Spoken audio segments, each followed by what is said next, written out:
Yes, kita Berduet berduet lagi. Gue sama Eski.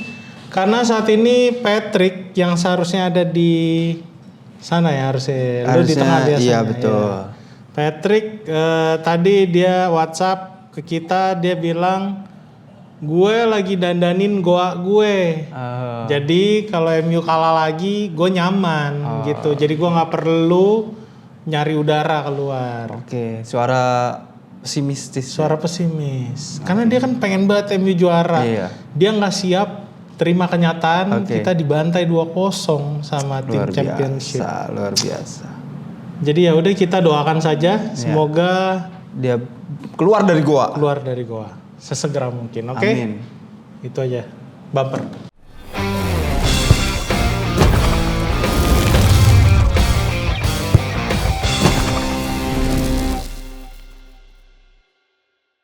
Kembali lagi di Porosalang bersama gua Raymond Paraeng Dan gua Eski Zunggar. sama kameramen Arsenal yang ada di belakang. Yoi. Minpor ada di mana Minpor? Ada di Sate Taichan. Oh iya Sate Taichan. Yang pasti Bang Pet nggak sama kita lagi kali ini. Lagi apa ya? Menenangkan diri. Menenangkan diri. Jadi dia masih belum siap tampaknya. Apalagi kita lawan Ipswich yang kemarin begitu perkasa lawan Sunderland 2-1 Iya, menang. Nih, Lawan MU. kalau MU menang lawan Ipswich, Bang Pet hadir dong. Wah pasti juara nih. Iya, IPL tim IPL bakal juara. Kita doakan biar beliau hadir kembali di Kayak depan kok kamera. Harusnya kita doakan MU biar menang. Kalau MU menang Patrick muncul. Begitu ya. gitu. Iya. Kita doakan biar MU menang. lah. Ya. Nah, otomatis Bang Pet muncul. Kita kembali lagi nih ada di studio Lithium. Rooftop.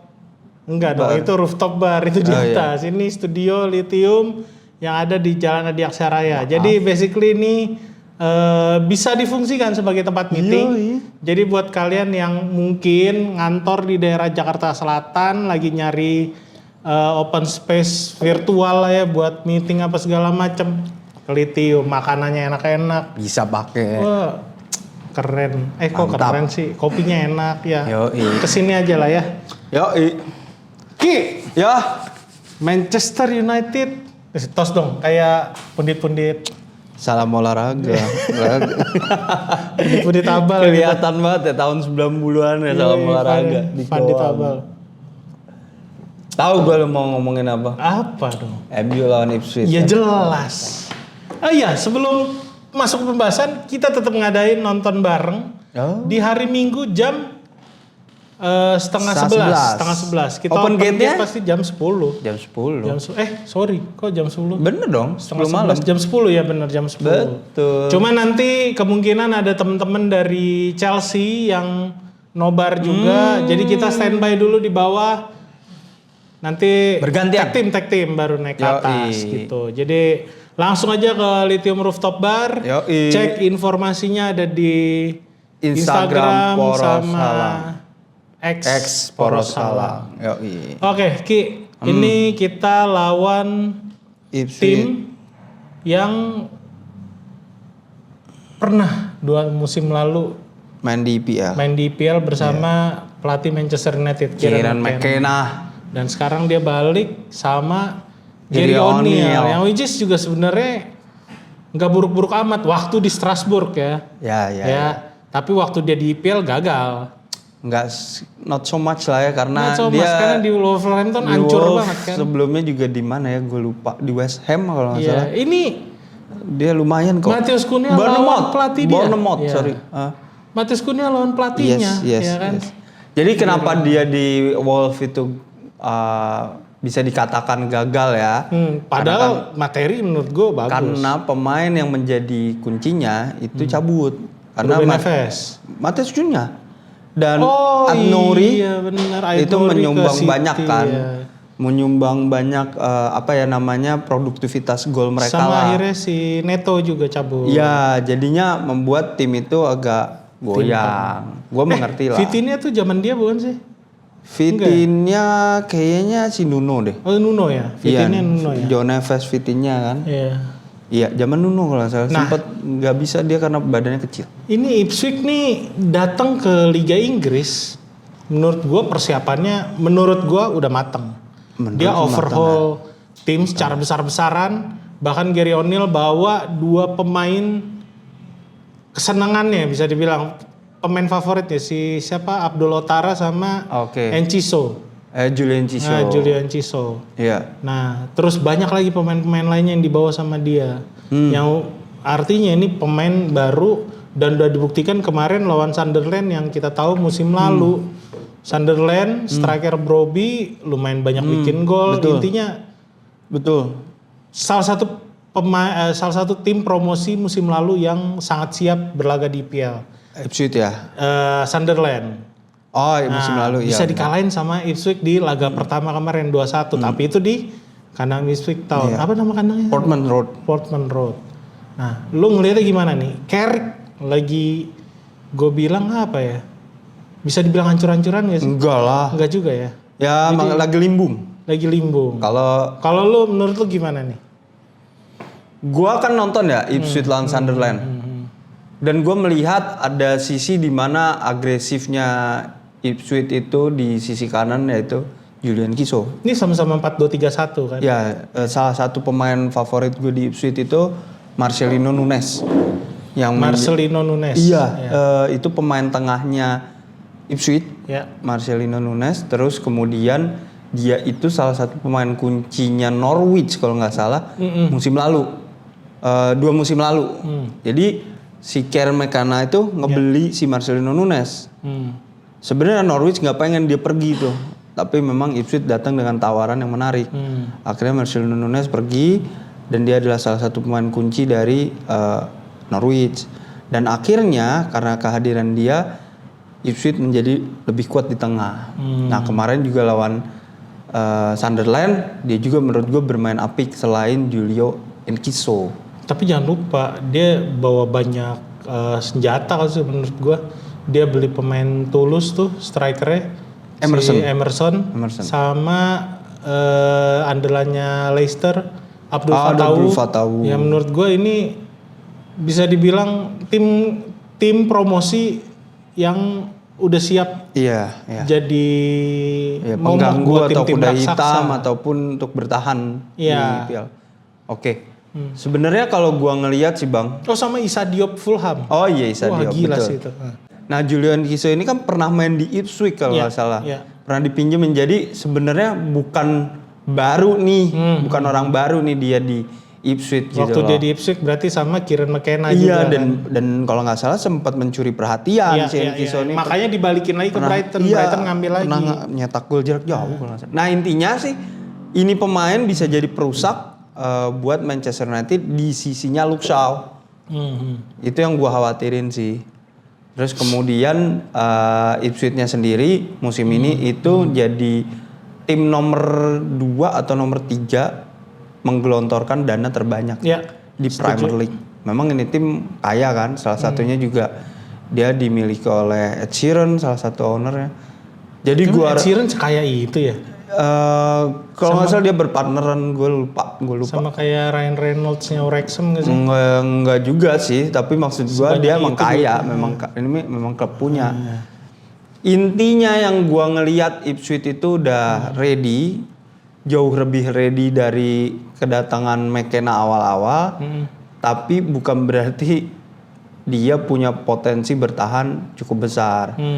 Karena kan itu ya balik lagi Maksudnya lo agak khawatir dia nggak stabil. Iya, gitu. Gue khawatirnya dia nggak stabil. Jadi intinya adalah walaupun dia membeli banyak pemain, secara kualitas masih jauh di bawah Manchester United. Secara kualitas. Iya. Nah, ngomongin kualitas nih, kita kemarin tuh menurut gue kita udah bahas. Kita kesulitan lo kayaknya panjang sebelah dari. Gus.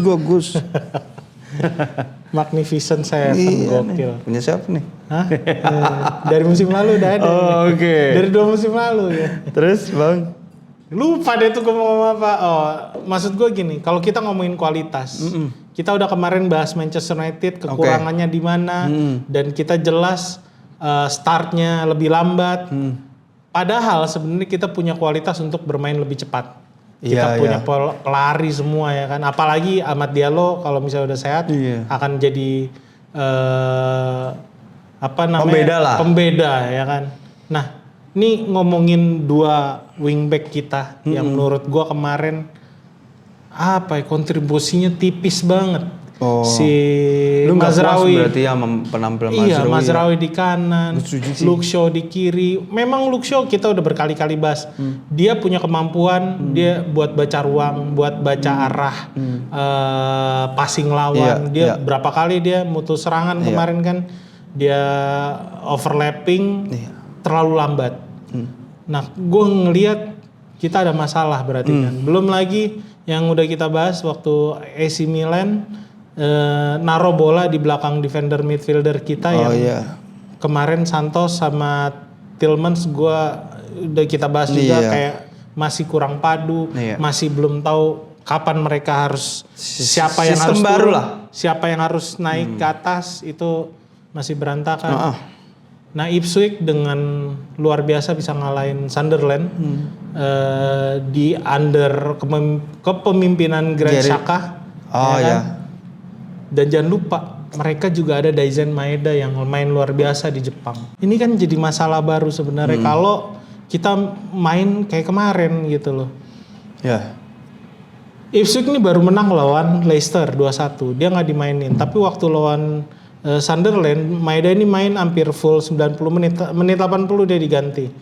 Cuman kan yang kita tahu Manchester United nih kalau ganti pemain ketika lagi nggak works, susah pemain buat adaptasi langsung. Ini kita ngomongin di awal musim kompetisi yang which is ini sering banget kejadian kan sama United. Apalagi lawan-lawan tim yang sebenarnya nggak diunggulin gitu loh. Sebenarnya gua bukan mau mengeremehkan lawannya tapi harusnya on paper tuh Manchester United advance lah. Harusnya untuk menghadapi Ipswich nih. Dan ini menjadi ujian buat Michael Carrick. Kenapa gue bilang ujian? Kalau mereka gagal menang, berarti cara Carrick melatih ini tidak cepat adaptif dengan pemain yang dia beli. Alias sistemnya itu nggak cepat bisa dieksekusi oleh pemain-pemainnya nih. Ini setuju gue katakan. Nah, berarti ada masalah dalam Carricknya melatih. Karena gue berharap dia bisa secepat Guardiola, secepat pelatih Jurgen Klopp, even itu Jurgen Klopp. Kenapa gue bilang Jurgen Klopp? Waktu dia datang pun dia nggak melakukan banyak hal yang bisa ngasih perubahan secepat kilat. Tapi begitu dia dibeli beberapa pemain, dia bisa mengubah sedikit demi sedikit gitu loh. Nah, Carrick kita tahu dia dari interim berubah lagi ke head coach. Yang kita khawatirkan adalah pola yang sama seperti Ole Gunnar Solskjaer. Itu yang kita nggak mau. Kita kan ada traumatik di situ. Makanya gue berharap Carrick bisa menghajar Ipswich karena walaupun Ipswich-nya main bagus lawan Sunderland, dia terlihat banyak celah di belakang. Betul, gue setuju. Sunderland punya banyak peluang. Brobbey tampil nggak maksimal menurut gue. Dan golnya itu datang di menit akhir. Kesalahan dari Omar Aldarte sebenarnya back dari Sunderland dalam membuang bola gitu loh. Satu hal yang gue ngelihat dia beli beberapa back baru. Ini termasuk Issa Diop yang menurut gue bagus, tinggi, kuat, tapi ada alasannya kenapa dia nggak kepake lagi sama Fulham. Ini artinya kan bukan pemain dalam tanda kutip bukan pemain bagus nih. Lu aja dibuang dari Fulham gitu kan. Kalau memang United bermain lebih cepat dan gue berharap nggak usah ngelihat Ole Gunnar lah, lo ngelihat Erik ten Hag di musim pertama juga bisa langsung adaptasi kan, walaupun dia kesulitan di akhir musim. Tapi kita nggak mungkiri bahwa awal musim Ten Hag tuh luar biasa. 4-0 kan tapi sama Brentford. Ya, Brentford. Cuman kan kita ya bisa compete. Karena intinya lu bisa ngasih kita hope ya. Iya, bisa kita ngasih harapan. Nah, Carrick di laga pertama lawan Hull City aja udah kesulitan. Itu perbedaan lagi Hull City masalahnya. Lawannya Hull City. Kalau misalnya gue berharap justru nggak usah ngelihat pramusim deh. Apa yang lu mainkan di akhir-akhir musim lalu, ya itu yang ditampilkan, itu etalase yang harus ditunjukkan sama para pemain bukan Michael Carrick aja karena gue rasa strategi Carrick sama siapa asisten pelatihnya Steve Holland. Steve Holland itu menurut gue ya pakemnya udah luar biasa. Banyak celah yang bisa dieksploitasi. Maksud gue strategi Carrick 4-2-3-1 ketika build up 3-2-5 banyak celah yang bisa dieksploitasi dari lawan. Bisa nyerang dengan enak gitu. Cuman ya gue nggak tahu kemarin kayak tim promosi justru mainnya. Jadi menurut lo nih di pertandingan lawan Hull kemarin sama akan menghadapi Ipswich siapa yang harus diganti? Kalau kemarin menurut gue yang harus dibalikin di line up nih ya nggak? Menurut gue kemarin tuh yang kurang works justru antara Andre Santos sama Tielemans atau Cunha diturunin lagi nggak jadi striker utama dari awal. Gue lebih suka dia beroperasi di lini tengah. Dia bikin Bruno nggak banyak turun. Walaupun Bruno turun, harusnya Bruno dapat bola, udah punya ruang yang luas. Nah kemarin tuh gue ngelihat somehow Cunha terlalu ke atas, terlalu naik. Dan masalah kita di tengah yang kita udah jelasin berkali-kali, kurang padunya Santos sama Tielemans, sehingga akhirnya kelihatannya kayak Bruno kesulitan buat nyari ruang. Tielemans bukan nyari ruang, nyari Bruno. Itu kan yang kita bahas kemarin. Kalau ini kejadian lagi akan jadi repot. Gue lebih suka ada perubahan sedikit. Kalau misalnya Ahmad udah bisa mainkan gitu loh. Biarin Bumo di atas, Cunha di kiri. Kalau Sesko udah siap, ya udah Sesko di atas, Cunha kiri, Bumo di kanan. Sebenarnya kalau gue lihat kemarin Cunha Bruno tuh bertukar posisi seringnya. Memang berada di center atau half space. Dan gue nggak melihat ada striker utama sebenarnya. Siapa strikernya tuh nggak ada. Memang itu taktik baru ya Carrick. Ini ingetin gue sama Barcelona waktu Brazil juga kayak gitu. Brazil, yang main nggak pakai striker. Real Madrid juga begitu. Ini menarik perhatian gue dan makanya Carrick tuh bilang sistemnya belum berjalan gitu kan. Tapi gue ingin menagih Carrick yang ingin memberikan something special, layer demi layer, taktiknya dia. Ya ini saatnya lu tunjukin main di kandang dan lu harus bounce back. Karena Sir Alex Ferguson itu di bukunya dia pernah bilang ciri tim juara itu bisa segera bounce back. Nah lu tunjukin mentality itu gitu loh. Gua nggak bisa lagi menunggu dengan mengatakan sistemnya belum works sampai kapan. Karena ketika kita kalah di awal-awal udah 2 kali, itu tuh kita sisa 3 pertandingan dengan standar Premier League. Lu tuh harusnya kalah tuh cuma 5 kali. Dan kita belum menghadapi banyak tim besar. Tim kuat ya. Iya. Jadinya harga mati lo harus menang di pertandingan ini. Apapun alasannya. Gue berharap ada magical Steve Holland yang dari taktik Steve Holland yang mana dia bisa mainin kombinasi. Dia bisa bagaimana membuat tim ini rapet. Itu yang kita tunggu-tunggu. Gimana kecerdasan bergerak, mencari ruang dari Tielemans, itu juga kita tunggu-tunggu. Nggak ada alasan Ipswich dengan spending besar. Tadi lu bilang Issa Diop ya. Kalau menurut gue Issa Diop itu bagus di Piala Dunia. Jadi gue mengatakan Issa Diop akan bertemu kompatriotnya kalau dia main lagi, Mazraoui. Iya, Mazraoui. Karena Issa Diop juga bermain bagus lawan Belanda. Dan kemarin ketemu Bro Aubrey. Jadi gue rasa udah ketemu di latihan, dia udah ngerti. Jadi ini saatnya untuk mengeksploitasi apa yang jadi masalah sebenarnya di Ipswich lah yang bisa kita explore gitu loh. Walaupun kalau gue bilang ini serunya nih, lucunya, menariknya. Ipswich itu musim lalu cuman punya 3 back. 4 back. Gue nggak begitu ngikutin Championship. 4 back untuk pelapis. 2 back diantaranya itu adalah Dara Oshie. Ya sekarang satu lagi, masih main di kanan. Iya, kan? Dara Oshie. Satu lagi gue lupa siapa namanya. Lev Davis. Bukan, dia back tengah. Oh, cuman punya 4 back tengah. Musim lalu tuh Ipswich cuma punya 4 back tengah. Ini bukan sih Jack Greaves. Sama Dara Oshie. Kipre cadangannya kalau nggak salah ada namanya Kipre. Satu lagi siapa? Kipre. Siapa? Elkan Bagot. Tapi kan nggak pernah dimainin juga. Cuman pakai 3 back dia. Iya. Bayangin, Iya. dari musim lalu dia manfaatin mengeksplor 3 back ini. Iya. Cuman kalau gua Jadi ngeliat, Dara Osi dan Jack Greaves ini udah luar biasa. Dapat chemistry-nya karena main sebanyak itu. Elkan Bagot nggak pernah main. Gua sempat riset sedikit tentang Ipswich Town. Ya. Jadi banyak tim-tim championship yang suka sekali neken Ipswich dari sayap. Oh iya. Kenapa? Karena ternyata wingback kiri sama Leif wingback Davies. kanan, Leif Davies sama Dara O'Shea itu tipikalnya hampir sama. Ngingetin gue sama Lewis Hall, yang kalau udah maju sikat aja udah. Tapi ketika ada counter, mereka pelari, tapi seringkali telat. Beda sama kita. Luke Shaw selalu ngambil kalau dia mau overlap, tapi begitu bola lepas dari kaki dia masuk half space. Iya. Jadi ketika ada serangan balik, dia masih bisa ngejar. Walaupun kita tahu kemarin kesulitan ya. Iya. Nah, ini kan pemain cepat. Kalau misalnya ini bisa dimanfaatkan, katakanlah misalnya Ahmad belum main, ya Mbeumo sama Kunia harus bisa eksploitasi. Dan gua rasa ini saatnya Tielemans ngebuktiin. Iya. Karena ada celah dari menurut gua ini udah jadi pembahasan pandit-pandit di Eropa juga. Kalau kelemahannya Ipswich justru dari sektor sayap.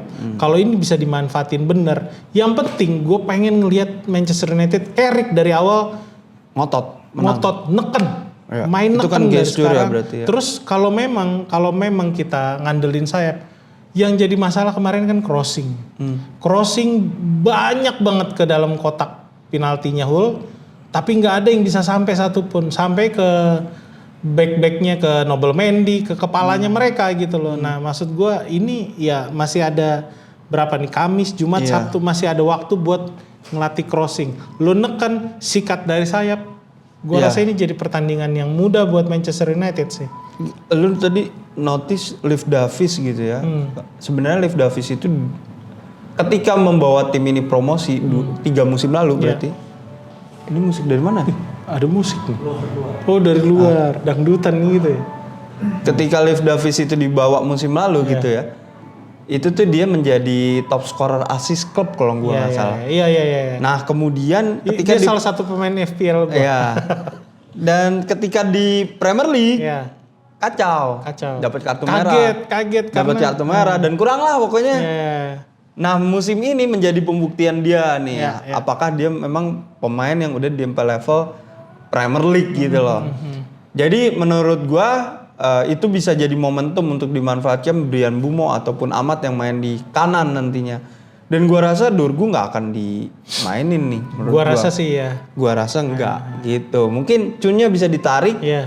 Dan bisa apalagi balikin Sesko ke depan. Kalau Sesko udah siap ya, gua rasa Sesko yang bakal dipasang. Iya. Justru gue juga pengen ngelihat kalau memang Carrick masih mempercayakan Tielemans, ya udah Tielemans yang tadi gue bilang. Tapi kalau misalnya dia di pertandingan lawan Ipswich besok Mainu justru masuk dari awal duet sama Andre Santos, menurut gue Santos mainnya harus lebih konservatif, harus lebih apa ya? Lebih ya apa yang dilakukan di Chelsea, dia harus banyak motong bola, dia harus banyak explore. Iya benar. Jangan terlalu naik lah maksud gue. Biar itu jadi tugas Mainu buat jadi jembatan antara dia sama Bruno. Karena ini kita ngelihat kayaknya Bruno masih ke bawah feel di Piala Dunia, passingnya nggak nyampe. Mungkin ada sedikit tekanan karena dia ada mau dikasih gelar PFA itu. Iya udah dapet lah. Tapi itu nggak bisa jadi alasan karena lo pemain apa ya best player Premier League ya lo harus lo harus mau nggak mau harus jadi Bruno yang hat-trick gitu loh. Masalahnya kan begitu. Bellingham 2 assist gitu loh. Benar. Jadi lo nggak bisa lagi menggunakan alasan itu karena lo pemain kelas dunia gitu. Setuju sih. Apapun itu alasannya Bruno harus menunjukkan bahwa dirinya tuh pemain player of decision gitu. Jadi pembeda dan poin FPL gue itu hancur ya gara-gara kamu. Sama, tapi gue masih ketolong sama Joao Pedro. Walaupun Mbeumo Bruno tuh di wawancara kan lu pakai Mbeumo aja jadi FPL.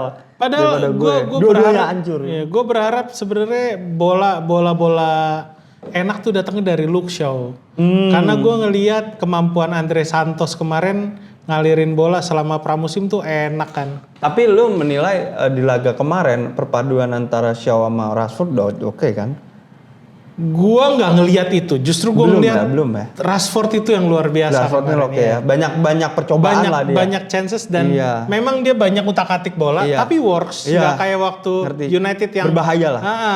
Lebih berbahaya. Jadi asalkan dia bisa mempertahankan performanya, mungkin bisa dipakai. Dorgu ya minggir dulu gitu, sorry itu saya. Atau Luke Shaw-nya ditarik, Dorgu yang di kiri. Cuman gua nggak yakin karena Ipswich punya Dejan Maeda, punya Julio Enciso, itu bahaya juga sih. Nah, gue mau nanya nih Bang, kita sebut aja siapa yang akan diganti oleh Carrick di starting line up nanti? Kalau gue rasa sayap kiri sama tengah. Dorgu sama Tielemans. Tielemans gak akan main? Tielemans kemungkinan gak start. Berarti Santos Mainu kemungkinan. Oke, gue sebaliknya, Tielemans Mainu. Kirinya Junior Sasko depan. Iya. Oke. Gue malah bisa jadi tolong dicatat. Ya, malah bisa jadi Sesko diminggirin dulu. Bentar, Mazrui tetap main loh. Iya, gua enggak, Dalot. Gua akan Dalot. Gua kemarin Dalot masih agak kecewa gua. Dia baru main udah lose ball 2 kali lost Emang kesel banget sama Dalot ya. Satu, gue kesel, gue ada kepahitan sama Dalot. Kedua, gue meyakini dia pemain bagus, tapi untuk pemain yang diturunkan untuk membawa perubahan lewat kehilangan 2 ball possession, itu menurut gue fatal. Tendangan mengeluarkan pelatih itu masih membekas dia. Iya, bukan tendangan mengeluarkan pelatih. Dia kemarin first touch-nya 2 kali first touch hilang. Salah satunya dia salah passing. Menurut gue ini udah bahaya sih ini orang. Namanya juga King. Kecuali ya dia dipercayakan dari awal dan dia bisa merubah persepsi itu, gue bilang, oh ini Dalot yang musim lalu, baru gue yakin. Berarti lu tetap percaya sama Mazraoui di sana. Iya, gue lebih percaya sama Mazraoui. Gue yakin Carrick pasang Dalot. Kita kopi deh Bang. Oke. Kopi ya. Kopi. Oke, menarik nih. Nah, kayaknya udah ya bahasnya. Iya, kita untuk lihat previewnya aja. Ya. Betul. Nah, sekarang menarik nih yang pengen gue omongin justru kedatangan defender midfielder. Oke. Yang semua orang tahu. Sekali lagi, gue bukan benci Baleba, gue bukan gak suka Baleba, tapi menurut gue masih banyak pemain tengah yang bagus. Gue pernah nyebut ada beberapa nama besar. Nama besar siapa Bang? Banyak lah kalau lu mau all in, Kamavinga lu sikat. Kamavinga tapi dikritik abis gimana? Iya, kita kan nggak tahu ketika dia main. Manu Kone, bukan nama besar, tapi Manu Kone. Chomeni, Manu Kone juga sebenarnya bagus. Maksud gue ini banyak nama-nama lah ya, nama-nama di atas Baleba. 70 juta, lo tambahin 30 juta dapat itu pemain-pemain. Gitu loh maksud gue.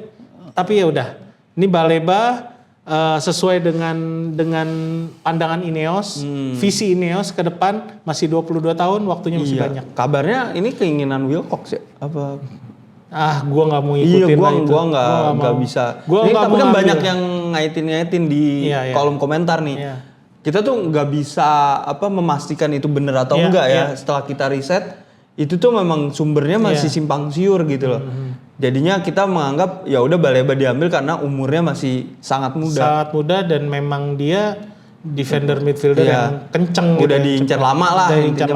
Udah di scouting lama gitu. Udah dipantau lama. Nah, walaupun dia sebenarnya nggak bisa main katanya sampai September katanya.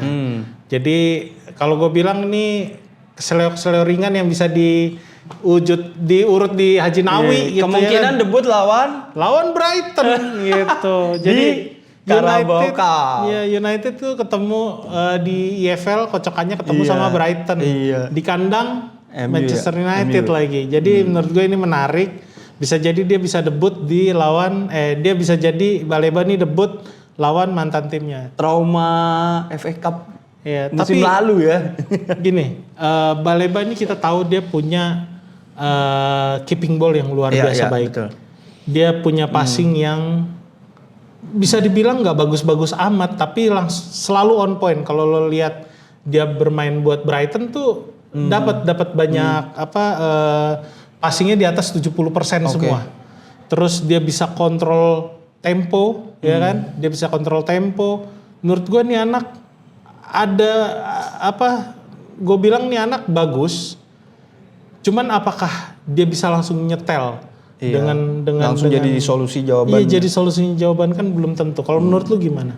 Sama sih, karena kedalaman lini tengah MU sebenarnya jadi makin banyak opsi gitu. Iya. Dia ball carrying-nya bagus juga. Ya, dia juga kan tipikal yang fighter di lini tengah gitu loh. Metronom lah, karena ciri khas pemain dengan kulit hitam lah gitu. Mungkin itu pembedanya. Karena saat ini gue lihat pemain tengah MU nggak ada yang kayak gitu. Terakhir kita punya Casemiro cuman lambat ya kan.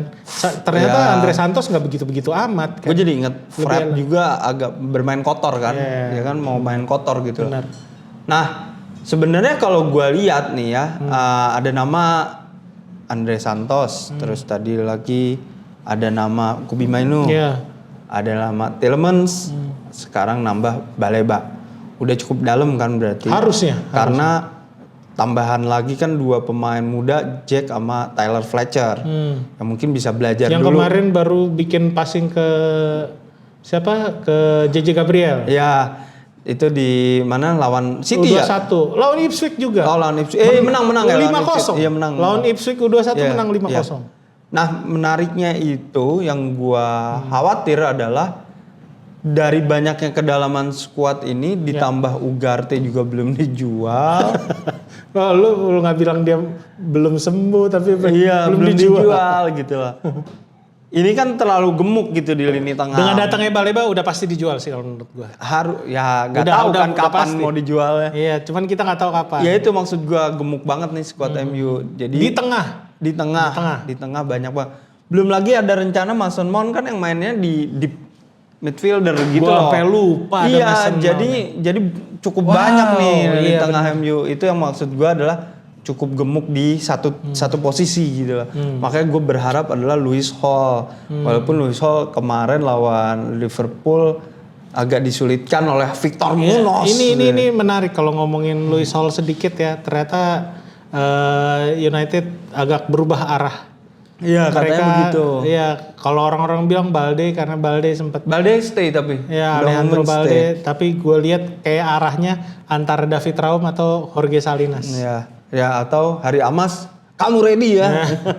Kemarin jelek, kurang meyakinkan juga. Belum. Cuman kalau kita butuh pemain yang siap, lo harus please berhenti ngomong EPL proven. Ya, kita berhasil datengin Cunha sama Mbeumo, EPL proven ngangkat Manchester United. Tapi ini sudah jadi musim kedua Michael Carrick bersama Manchester United. Pelatih Inggris nggak bodoh. Gua tanya sama lo, Mbeumo, Lemans, Cunha, satu lagi Sesko. Siapa yang paling gila menurut lo pembelian dari 4 ini? Dari 4 itu? Iya. Yang menurut gua paling gila Cunha sih. Nomor 2? Mbeumo. Saint Lemans. 3? Ketiga Mbeumo, baru Sesko terakhir. Oke. Berarti kalau menurut gua dari 4 itu Lemans. Dan ini juga yang diomongin Scholes, Lemans. Gue masih belum berarti tidak membuktikan EPL proven itu harus. Iya, benar. Oh, ini ngomongin hubungannya itu ya. Reverse logicnya gitu loh.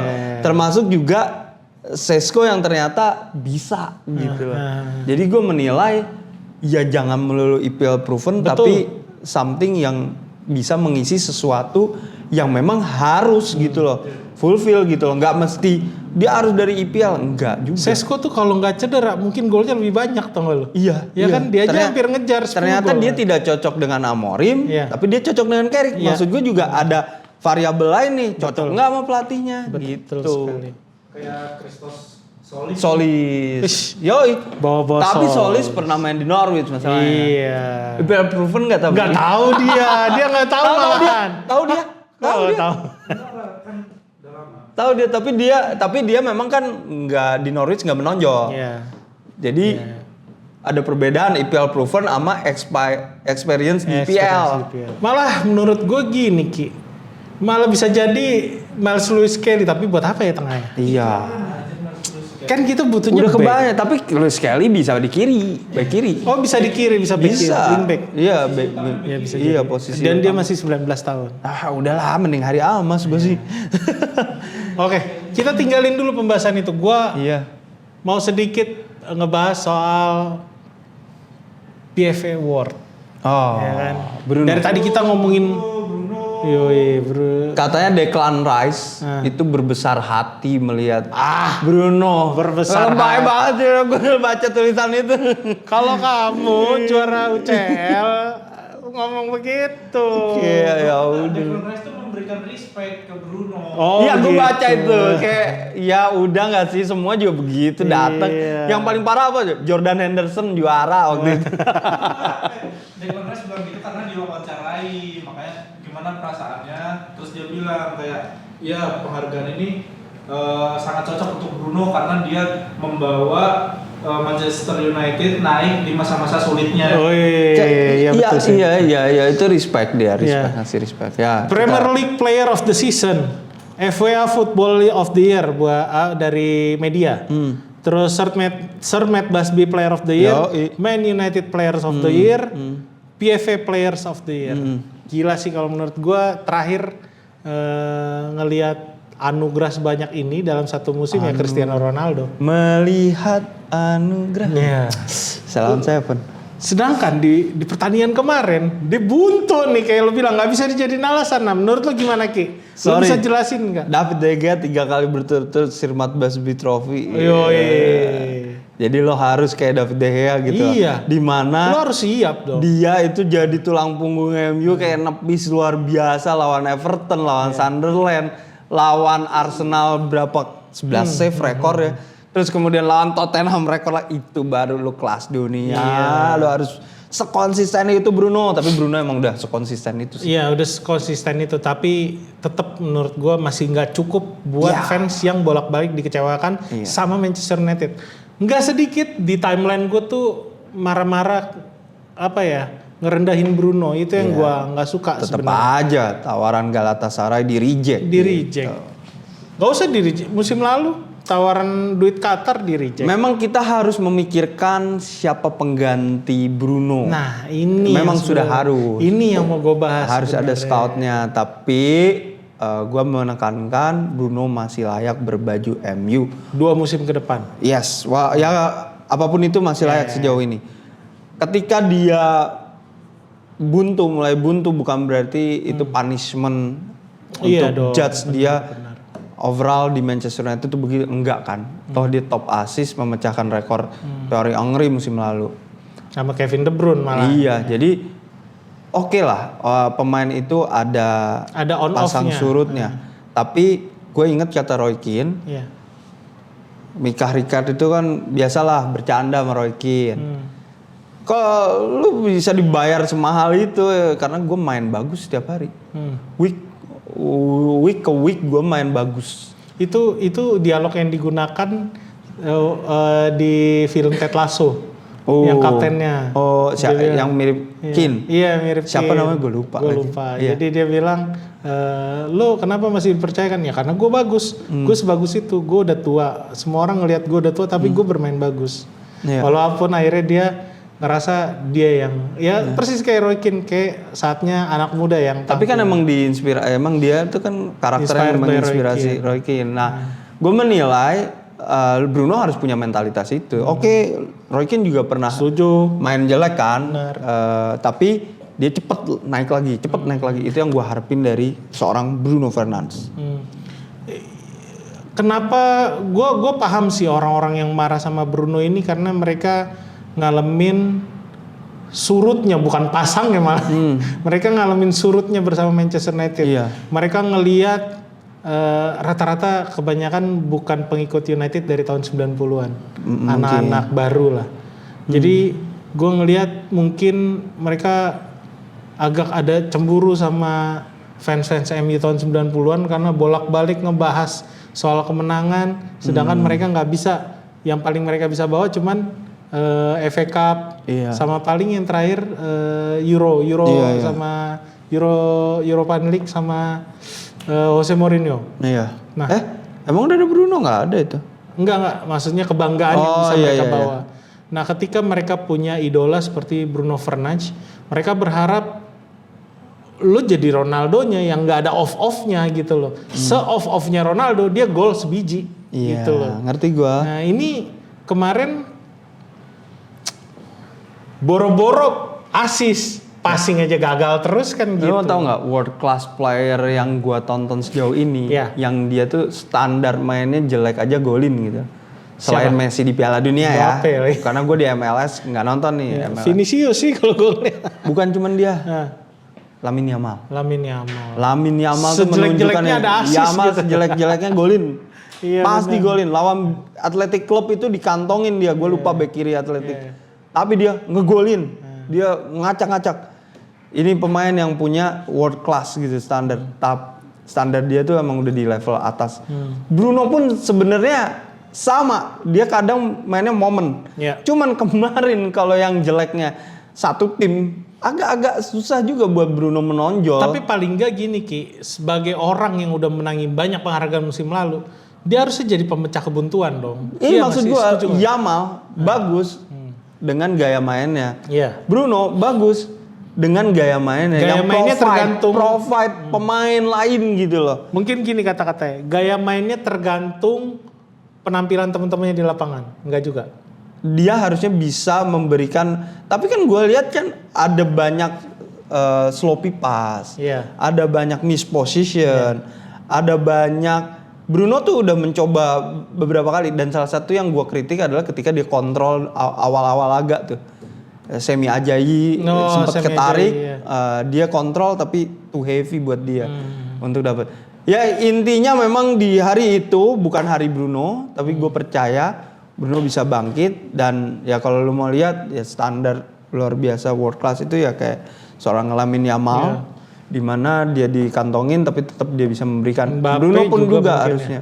Mbappe juga salah satu ya, kayak gitulah.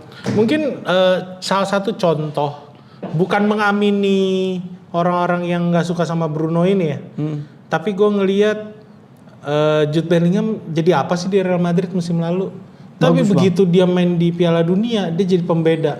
Dia maksud gue dia bagus, tapi bukan yang Jude Bellingham yang mereka harapkan, ngerti nggak? Iya.